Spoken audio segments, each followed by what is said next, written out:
I feel real assertive right now. Yeah.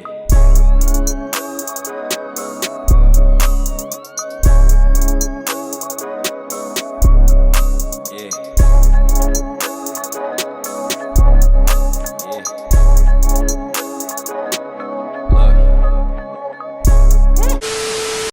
What's up, guys? Welcome back to my channel. And if you are new to my channel, welcome to my channel. You already know it's your girl Alexia, and today I am here with a story time for y'all because something popped up in my head and I was like, you know what, I am ready to share it with y'all. So I used to have roommates, right? I've had a 3-bedroom with 2 other people. Basically, this was my first time doing the roommate thing, and the last time, because I don't count my brother. But honestly, other than him, I don't think I can do roommates ever again. Everybody knows I'm gonna keep it very honest. So if you guys see this video and you take offense to it, I apologize, I guess, but I'm not doing anything. I'm not about to say anything offensive. I'm not about to say anything but that I'm not about to say anything that isn't true. And yeah, so I hope no one takes offense to this video, but this is what I was living with, so it is part of my story as well. So basically, y'all, I was living with 2 couples. My room, thank God, was actually like the biggest room, as well as the room that was out the way. So the other 2 roommates' bedrooms were right across from each other in their hallway. My bedroom was the only one on the other side of the house, like the whole other side. Basically, y'all, I lived with 2 couples. One that used to argue all the time, and then one that used to argue all the time as well as fight. Like, I really don't know if the woman was putting her hands back on him, but I know for a fact that the man was putting his hands on her. And okay, so my relationship with all of them was different. I was closer to the one because she was just more free and more allowed to do stuff. So me and her were closer than me and the other one, because the other one had to ask for permission to do stuff. Her boyfriend basically told her she couldn't go out nowhere, like literally without him. And I'm talking about anywhere. We used to go to the gas station to get leaves and, you know, stuff to smoke with. That's right around the corner from the complex, right outside of the complex. He drove a motorcycle. He would follow us in the car. He would be right behind us, following us to the gas station. Literally. He did not allow her to wear a weave or honestly any style. He made her wear her natural hair. She has very, very kinky hair. Like, it wasn't really curls. I mean, it probably was, but she had coily hair. Very, very, very, very short. Like, so she used to walk out around with like a mini afro. A very, very short, coily afro. She wasn't allowed to wear acrylic nails. And apparently this is stuff that she used to do. She used to wear long acrylic nails. She used to love wearing long weaves, etc. But she allowed this man to run her. And it scared me because I didn't see him as that. He was a very intelligent guy. And I'm not saying names because I feel like that might just be pushing it. Literally, you know, my other roommate knew what was going on, and she was telling me that this was going on because her room was right across, so she could hear everything. And I used to be like, really? Because I didn't see this side of the man. He was a very intelligent dude, spoke well. He didn't, you don't kind of, sometimes you can look at a person and look. And I've looked at people, and I have looked at couples, I have looked at people, and I have said to myself, that person looks like an alcoholic, or that person looks like abusive, or that person looks like this. You can look at somebody and think that thing, you know? And I have thought things about people and was right. But him, he didn't look like that until later on. It started to make sense. So I remember when everybody would be at work except for me and him. And we would converse, have simple conversations. He taught me how to play spades, all that. Cool dude. And then I remember I told him about a situation that I had. And I mentioned men being too touchy-feely on me, right? His reaction to me saying that let me know everything I needed to know. Because as soon as I said, yeah, like all these men were just in my face, he was like, see, and that's exactly why I told her that, da da da da da. And I was like, I felt bad because I'm like, oh, see, I just made it worse. But that right there let me know that, okay, he really does not allow her to go out or whatever, and his excuse is because men, whatever the case is. But his reaction kind of threw me off. It was like, dang, okay, like she can't go out? Like, you know what I mean? Like, what do you mean she can't go out? And how is she allowing someone to tell her what she can and not do like that? Like, I was so lost, and at the time I was younger, so I really was just like, I was kind of scared. So now I actually heard them having an altercation for the first time. What I heard was scary as heck. I was in the living room. I heard a lot of huffing and puffing and slamming and smack sounds, glass breaking, just a whole lot of ruckus. And I was just like, yo, like, and it was like the bangs were getting louder, and I just remember being super duper scared. And I was just like, I didn't know what to do. I had no idea what to do. I didn't know if I should try and bust in his room. What if nothing's even going on? What if I'm hearing something? What if I'm just thinking about something too much and I'm not even hearing this? Like, I didn't know what to do. Because literally everybody else was acting like it was normal. And that's because they were used to it at that point. They accepted it. Because my other roommates were right there playing. We were playing games. And I'm like, I'm thinking to myself, y'all don't hear this? I know I'm not tripping. But either they was immune to it, or at that point, they felt like it was nothing that they could do. Which they were right. So, the next big altercation was the top. It was beyond me. At that point, y'all gotta go. You know what I mean? Basically, one morning, they got into a fight.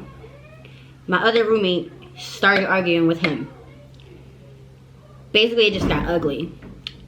I just remember him. It was a whole lot of yelling. Next thing you know, this man pulled out his gun. When I say he pulled out that gun, and I was done. I ran outside.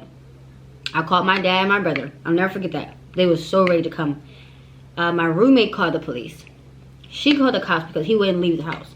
We kept asking him to leave. I wasn't asking him nothing. I wasn't talking to him. I'm not even gonna lie. I was staying right up in my room praying that nothing bad happened, basically. Once he pulled that gun out, me and was like, oh no, you gotta go. Like, you gotta get out of this house. Like, you are too crazy. Both of y'all need to leave because y'all are tripping. Well, really just him, you know what I mean? But if you was gonna stay with him, then you need to leave because you're putting other people in uncomfortable positions, you know what I mean? On the lease was me and the other two girls. In the state of Georgia, if you sleep on somebody's couch, this is coming from the cop's mouth. If you sleep on someone's couch for 30 days, you are now a resident. They can sleep on your floor for 30 days. And they have all rights to say anything in that house. They have all rights in that house. At that point, it was out of her hands. The last option was for the girl that was getting beat up to tell the police she was getting beat up right then and there. Guess what she did? She told them that everything was okay and that nothing goes wrong, basically, and made us look freaking crazy. You got us all out here looking stupid because you're getting beat up, so we call the police because this dude pulling out a gun and all this extra stuff, and you really gonna tell these cops that nothing happened? At that point, me and the other one both agreed that she just had to go. Like, it was just like, oh yeah, I can't help you no more at this point. You want this life or whatever the case is, you gotta go. Like, I don't know what it is. I mean, don't get me wrong, I don't rock with the police, and I'm not one to lock nobody up, but I'm not sitting around getting beat up. I know that. And coming from somebody from my knowing don't got much family around or men family around, that's not like me. I don't gotta call the police because best believe my dad's gonna handle that. My brothers is gonna handle that. So I wish a man, I always said it, I wish a man would put his hands on me. Do you know how ready my brothers and my dad are for that phone call, sir? So please do. Please do. Because there will be no questions asked. So-and-so hit me. Where he at? That's how my family come. She didn't have that. But I guess she didn't want to lock him up. So she just let it be. From my knowledge, he left that house that day. He just left. He told the police that he was going to leave and not come back. Apparently, they broke up right then and there. Apparently, they decided to break up and Shawty decided to leave though still. Oh, no. What happened was the two girls worked in the same job. I didn't work with them. They worked together. Basically, the one always was calling out because she was beat up. You know what I mean? Probably didn't want to show her face at work. Always calling out.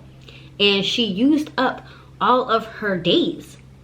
So basically, what happened was that day that she called out of work, well, didn't show up to work because of that fight, the only way she was able to keep her job was if she filed the report, which she didn't. So she got fired. So with her getting fired, she paid the rent the 1 month. The next one, she didn't put in for it. Like, we had to basically come out of pocket and pay for that part and find a new roommate. But y'all, when I say that experience was so uncomfortable living with an abusive couple and you can't do nothing, like, you know what I mean? Don't get me wrong. I mean, it depends on the situation. That man was big. I'm not even gonna hold y'all. He was like 6 foot something and over 250. So, and it wasn't in shape. It wasn't like he was, even if that's even worse, if he was in shape, you know, he just was a big guy. And I wasn't putting my hands on that. You know what I mean? I wasn't about to get involved in that. I don't believe in putting my hands on men, period. Because truthfully, I believe in if someone put their hands on you, you got every right to defend yourself, woman or not. Why are you, especially if you're a woman, that's even worse because in my eyes, as a woman, why are you putting your hands on a man knowing he can't hit you? That's just weak as hell of you to even test this man. So go ahead, keep hitting him, keep on hitting him, yup. And then when dudes black out and knock y'all out, that's y'all fault, stupid. Like, that's why I don't even be feeling bad. That's why I don't feel bad for girls who be getting beat up sometimes, because they be deserving it, bro. You done hit this man mad times. He done tried to keep his hands to himself. People black out. People can only take so much. So all that crying and whimpering and want to get this man killed now, that's weak. That's whack as hell, period. But in a case where a man is just straight up putting their hands on a female, unacceptable. That's just weak as hell of the man. Knowing that more than likely you are stronger than her. Because you know, in some cases there be women stronger than a man. I couldn't be with a man that I'm stronger than, but there do be those. But to just think that like you was about to just put your hands on me and I'm staying, I don't know how y'all do it. Because truthfully, just living around it was uncomfortable enough for me. So living in it, I know I couldn't be that. I could never be with somebody that's abusing me. Props to her if she stuck to her word and stayed out of that relationship. But if you did go back, sis, I mean, I hope if people got their stuff together and woke up and brand new person, I guess. But yeah, I personally just always felt like she could have did better. So yeah, y'all, don't accept no toxicness. Don't accept any type of abuse. Don't let anyone, this goes for women and men, don't let anyone manipulate you into believing that they can own you. You are nobody's slave. And that's the other thing I meant to mention. This man used to believe that women, yes, there are housewives, there are this type of thing, but this man wouldn't even take out the trash. Oh, let me not mention their room was filthy. The whole entire time I lived with them, we never went in her room. We've hung out in my room, the other room, and the living room, but we've never hung out in her room. Until after they moved out, when me and the other roommate went to go look in there, when I say filthy, like disgusting, like I was confused. I'm like, how are they living in here? How are they sleeping in here? how did they get around? The floor was completely covered in BS. Like, it was just a mess. It was just crazy. But yeah, he basically believed that women were supposed, like, they would rack up dishes in a room, I guess, just be eating in a room, and then he would finally bring out the dishes and just put them in the sink, and then just leave them there like they wasn't his, like, all the time. And then would be cooking all the time, and guess who would be cleaning up? Her, because he felt like women were like basically supposed to be slaves. But it was the trash part for me, okay? Don't get me wrong, I can understand now if my man is working, doing all the hard work, and I'm just stay at home taking care of our kids. Don't get me wrong, I'm gonna wash them dishes, I'm gonna clean up, but you gonna take that trash out. As a man, you should never even allow your woman to go near no garbage, period. Now, when I was living with just straight females, that's one thing, okay? But truthfully, I don't believe in taking the trash out if there's a man around. That's just something my dad has taught me. My dad always handled trash. Always made it seem like that was a man's job. I feel like that's the most manliest job, is take that trash out. You know, trash be heavy sometimes, etc. Take that trash out, you know? It's that simple. But yeah, y'all, all I know, I just had to share that with y'all. And yeah, I will never have roommates again. Nope, I just won't. Plus, dealing with other people's ways. And see, I was grateful that we all had our own bathroom, because if we didn't, I'm not trying to come at y'all. So if y'all watching this, all I'm saying is that y'all know how y'all kept y'all know how y'all cleanliness was. And let's just say it wasn't up to par. Period. It wasn't. And can't nobody say I wasn't. I was always clean. Can't nobody call me dirty. There was never a time. The most might have been, I might have took the trash bag out, put it on the side, and put a new trash bag in, because one of y'all boyfriends need to go take this trash out. Because I'm not the only person putting trash in here, and one of these men need to get it. So for real, I always cooked as I always cleaned as I cooked. I always cleaned up after them, so they couldn't say that. I wish somebody would try and say my cleanliness wasn't up there, because it was. But yeah, I just wanted to share that with y'all real quick. Give y'all a little insight of something that was happening at a point in my life. I'm so happy that was over. But yeah, you guys already know. Please like, comment, and subscribe. More videos to come. And stay cool, stay you, and stay weird. I feel real assertive right now. Yeah.